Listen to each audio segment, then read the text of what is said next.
मनोज जरांगेंवर आरोप करणाऱ्या अजय बारसकर यांनी जरांगेंना उपोषण सोडण्यासाठी संत तुकाराम महाराजांचा आदेश आहे असं वक्तव्य केलेलं। तसंच बारसकर यांनी मी देहूतून आलोय असं देखील सांगितलेलं।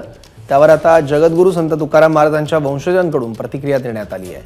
अजय बारसकर यांचा देहू आणि देहू संस्थांशी कोणताही संबंध नसल्याचं त्यांनी सांगितलंय।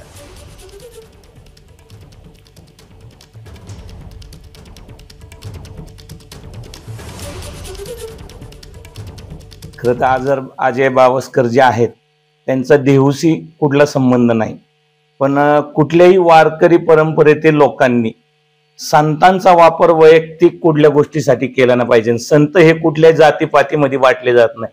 हे संतांनी सांगितलेले विष्णुमय जग वैष्णवांचा धर्म भेदा भेद भ्रम अमंगळ।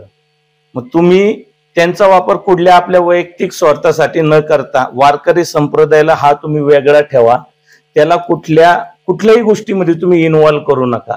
मराठा तितका घोळ व्हावा, राजकारण धर्म वाढवावा अशी परिस्थिती या महाराष्ट्रामध्ये या राजकारण्यांनी निर्माण केलेली आहे।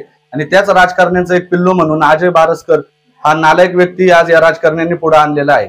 आणि अशा नालायक व्यक्तींना आणि अशा फितुरांना ठेचायची सवय ही मराठ्यांना शिवछत्रपतींच्या काळापासून आहे।